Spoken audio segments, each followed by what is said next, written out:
What if I told you a country's ancient secrets are drawing more visitors than the world's biggest theme parks? This is Kenya News Update today. Coming up, you'll discover why 17.8 million people are flocking to royal tombs and palaces in a cultural explosion that's rewriting history. But here's the twist. This isn't happening in Egypt or Rome. It's happening in Korea, and the numbers will shock you.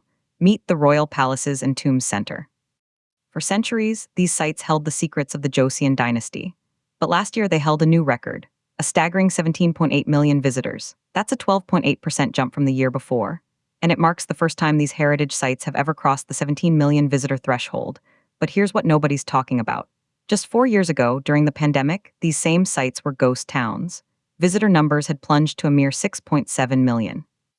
It was a crisis for cultural preservation. And then something shocking happened. The rebound wasn't just a recovery, it was a supernova. Annual figures skyrocketed, 14.37 million in 2023, 15.78 million in 2024, and then 17.81 million in 2025. Each year setting a brand new record. This isn't a trend. It's a seismic shift in how the world engages with history. But here's the part that will blow your mind. The crown jewel, Gyeongbok Palace, the largest royal complex in Seoul, drew a crowd of 6.89 million people all by itself. That single palace accounted for 38.7% of all admissions. Picture the energy, the footsteps echoing in ancient halls. It was followed by Changjeong Palace with 3.56 million, Deoksu Palace with 2.22 million, and Changdeok Palace with 1.6 million. And then there's Jongmyo Shrine, a sacred place where the ancestral tablets of the royal family are enshrined. It's part of this historic surge. But the real story isn't just the locals. Foreign visitors saw a jaw-dropping rise, reaching 4.27 million last year. That's a 34.4% spike from 2024. Nearly 1 in every 4 people walking through these gates was from another country. At Gyeongbok Palace, foreigners made up a whopping 40.4% of all visitors. The world isn't just watching Korean culture. It's walking through its doors. The implications are massive. Some say it's a triumph for cultural heritage and global soft power.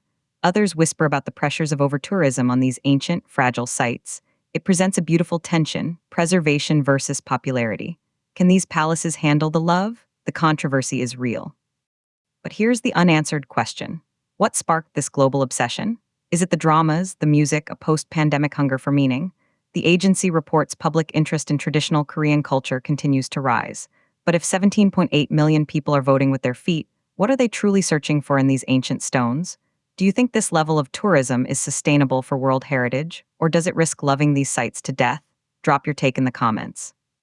This was the story of a record 17.8 million visitors rewriting history. Subscribe to Kenya News Update today for more global stories that connect us all.